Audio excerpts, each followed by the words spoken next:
Hello friends, I am Dr. Sourabh Patwardhan from Nandadeep Eye Hospital, PG Teaching Institute and Phaco SICS Training Center, Sangli, Maharashtra, India.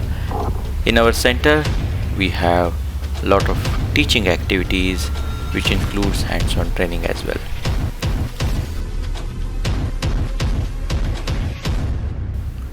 In this video, I'll be speaking about the general thought process behind reducing the chances of posterior capsular rupture in case of phacoemulsification. So there are many things we should know before we start any surgery, and these are the basics. So we should know what are the common mistakes which are going to lead to complication during a routine case of phacoemulsification, and before that we must understand the surgical anatomy of the eye, the physics behind phacoemulsification, and also how to use different adjuncts like viscoelastic and pupillary devices. In subsequent videos, I will also show how to prepare the microscope, machine, probes and trolley, and stepwise what mistakes you may encounter. So when we call a routine case, what do we mean by routine case of phacoemulsification? That means where we do not expect any posterior capsular rent or rupture, excludes all posterior polar, subluxular, traumatic cataract, etc. So these are the routine cases, and in these cases we should not have any complication. So what is the PC rent philosophy that I follow? I think PC rent in a routine case is 100% avoidable, but provided that we get a chance to go back in time. So of course that is not possible. So we'll still get PC rupture in a routine case occasionally, but what we should do is that we should do surgical audit and find out the cause so that we prevent it next time when we encounter similar situation. It is important to understand the anatomy of anterior segment. Many of us don't know the exact thickness of the lens or the size of the lens which is there.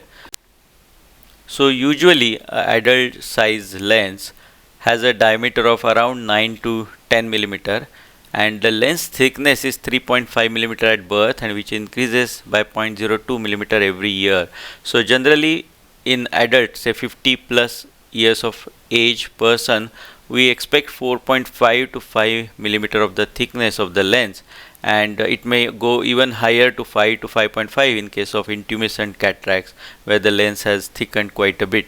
In younger patient, we may expect 4 to 4.5 millimeter thickness, like for example 20 to 40 years of age.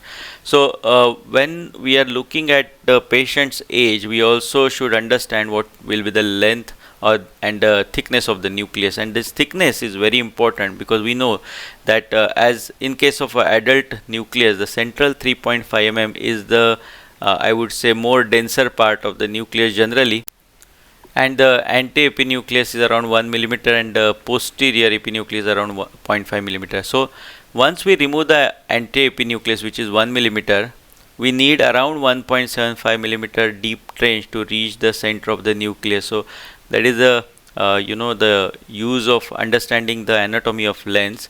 So 1.75 is approximately 2 tip width size, because we use generally tip width of 0.9 millimeter.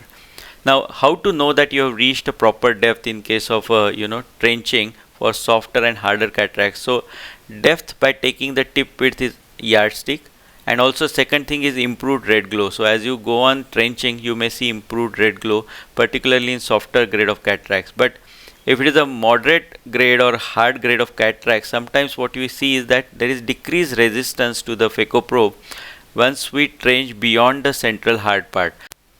So three things to remember: the depth by taking the tip width as the yardstick, second is the improved red glow, and third is whether the resistance to the trenching has reduced after passing through the central hard part.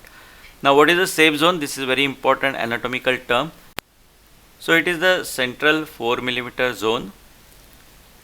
So in this zone, the anterior capsule or the anterior chamber is deepest.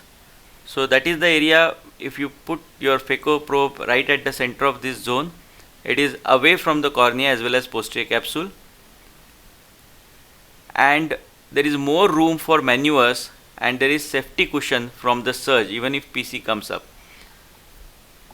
So you are keeping the endothelium as well as the posterior capsule safe if you do all the maneuvers within this safe zone.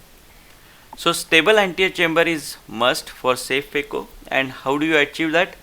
By having adequate inflow and controlled outflow. Now inflow must match the vacuum and aspiration rate parameters. If you want to increase the inflow, increase the water light, that is IOP. Sleeve should be appropriate size and should not be getting compressed in the wound. Irrigation pores should always be inside the anterior chamber during phaco. Now how do you control the outflow? The incision should not be excessively leaky, so use appropriate MVR size. For example, I use 23 gauge MVR, so leak is minimum. And vacuum should be again appropriate for the inflow which we are going to provide. Now many surgeons ask me what is the safe vacuum or aspiration rate or phaco power. Then it varies from machine to machine, okay, but you have to titrate it for that particular machine. Now what do you mean by linear mode is that the increasing vacuum will be according to the foot switch. If you press more foot switch, the vacuum will increase. If you use a panel mode, then it is a fixed vacuum. That means the moment you press foot switch, it will reach the highest set vacuum. So the safe parameters for the machine should be set by the surgeon by checking the surge and stability of the chamber during the initial cases. So once they are set, you try to use those only. Phaco power should be optimally set. It is very important to avoid excessive power, particularly in softer grade of cataract, as it can lead to cut through and it may cause damage to the posterior capsule. Keep the maximum power reachable fixed as per the grade of the cataract, and keep a linear mode as density of nucleus varies from center to periphery. Maybe in initial cases you can ask the trainer or your supervisor to fix the power for you. Visualization is very important during phaco. So if you don't see, you don't operate.